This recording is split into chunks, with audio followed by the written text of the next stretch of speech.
पाहायला भेटतात का? तो आहे हिरकणीचा बुरुज. म्हणजे जी माता जी आपली आई आपल्या लेकरासाठी कडा उतरून गेली होती ना, ती त्या डोंगरावरनी खाली गेली होती. रोपेनी जी लोक कड्यावरती येतात ना, मार्ग तो रोपेचा आहे, पण टोक पश्चिमेला आहे. म्हणजे तो पश्चिम टोक म्हणजे हिरकणी बुरुज. समोर तुम्हाला विटांची रूम दिसते का? रूमच्या आतमध्ये पाहायला काही नाही, पण त्या रूमला इतिहासामध्ये म्हटलंय टाकसाल. टाकसाल म्हटलं तर तुम्हाला आपली RBI बँक माहिती असेल, बँकांची बँक जिथं नोटा छापल्या जातात. तसं शिवकाळात शिवकालीन नाणी राजमुद्रा घडवण्याची पद्धत होती, ते सर्व त्याच्यामध्ये घडवलं जातं. जो आपला कॉईन असतो ना बँकेचा, त्याच्यावरती मजकूर असतो सत्यमेव जयते. पण त्या काळातली जी शिवरायांची राजमुद्रा होती ना, ती अष्टकोनी होती. आणि त्या राजमुद्रेवरती मजकूर काय होता?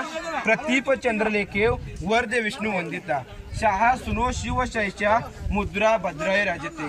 या राजमुद्रेचा अर्थ असा होता, जो आपला प्रतिपदेचा चंद्र असतो, म्हणजे पहिल्या दिवसाचा जो चंद्र असतो ना, तो पौर्णिमा येईपर्यंत जसा कलेने वाढत जातो, तसंच शहाजी राजे यांचे पुत्र शिवाजी राजे यांचं हे हिंदवी स्वराज्य त्या चंद्राच्या कोरीप्रमाणे वाढावं, ही श्रींची इच्छा आहे, असा त्या राजमुद्रेचा अर्थ होता.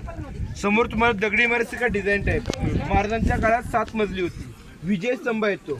राजे कुठले गड किल्ले किंवा लढाई जिंकून आले ना, तर विजयाचं प्रतीक म्हणून इमारतीच्या वरच्या मजल्यावरती भगवा ध्वज फडकावला जायचा आणि मशाल पेटवल्या जायच्या, जेणेकरून तिथल्या आजूबाजूच्या खेडोपाड्यातल्या गावातल्या लोकांना समजलं पाहिजे की आपले राजे कुठली तरी लढाई जिंकून आलेत. पण विजयाचं प्रतीक म्हणून इमारतीचं नाव विजय स्तंभ आहे. इकडे विटांच्या खाली दगडी इमारती का, हे मनोर आहेत, सप्त मनोर आहेत. छत्रपती शिवरायांच्या ज्या राण्या होत्या, तर दुपारच्या वेळेत विश्रांतीला हवा घ्यायला ह्या मनोऱ्यात येऊन बसायच्या. पैठणीच्या कापडाने आणि मखमलच्या फुलाने हे मनोरे पूर्णपणे सजवलेले असायचे.